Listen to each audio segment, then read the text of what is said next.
ये सूचना का अधिकार अधिनियम 2005, the right to information act 2005। इस अधिनियम का नाम सूचना का अधिकार अधिनियम 2005 है।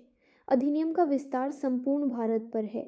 सूचना का अधिकार अधिनियम 2005 संपूर्ण भारत में लागू होता है। राष्ट्रपति की स्वीकृति 15 जून 2005 है 2005 को प्राप्त हुई थी। अधिनियम के कुछ उपबंध 15 जून 2005 को ही लागू हो गए थे, जबकि शेष भाग 15 जून 2005 से 120वें दिन लागू हुए।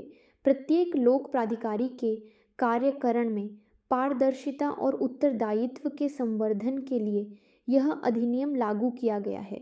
सूचना का अधिकार अधिनियम का मूल उद्देश्य सरकार के कार्य में पारदर्शिता एवं जवाबदेही को बढ़ावा देना है। लोक प्राधिकारियों के नियंत्रणाधीन सूचना तक पहुंच सुनिश्चित करने के लिए इसे बनाया गया है। सूचना का अधिकार अधिनियम के प्रावधानों के तहत भारत का कोई भी नागरिक लोक प्राधिकरण से जानकारी का अनुरोध कर सकता है। धारा 1 अनुच्छेद 1 संक्षिप्त नाम शॉर्ट टाइटल सूचना का अधिकार अधिनियम। धारा 2 यह अधिनियम के शुरुआती भाग का हिस्सा है और अधिनियम को समझने के लिए महत्वपूर्ण शब्दों को परिभाषित करता है।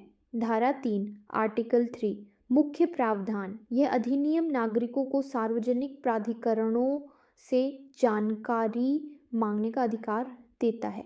धारा 4 यह धारा लोक प्राधिकारियों को जनता के लिए कुछ जानकारी खुद ही प्रकाशित करने स्वैच्छिक प्रकटीकरण का निर्देश देती है ताकि पारदर्शिता और जवाबदेही बढ़े।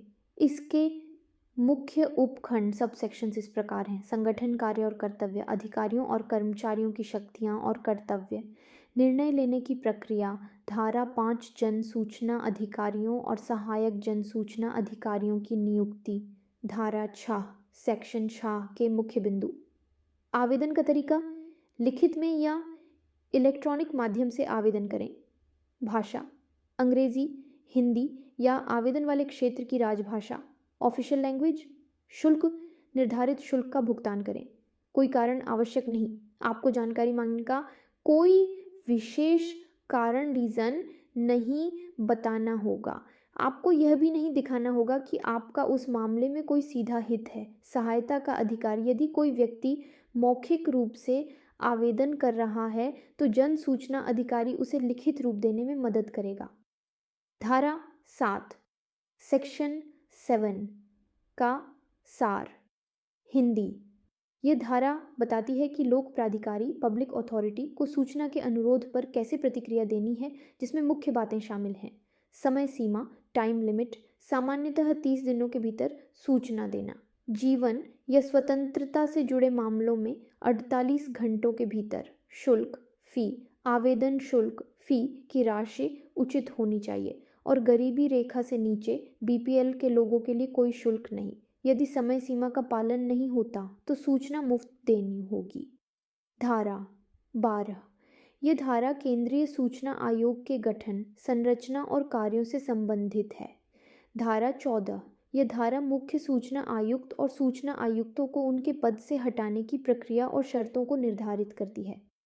निष्कासन की शक्ति: मुख्य सूचना आयुक्त या सूचना आयुक्त को केवल राष्ट्रपति के आदेश से ही पद से हटाया जा सकता है। हटाने का आधार निष्कासन केवल दुर्व्यवहार या अक्षमता साबित होने पर ही किया जा सकता है। उच्चतम न्यायालय की जांच। राम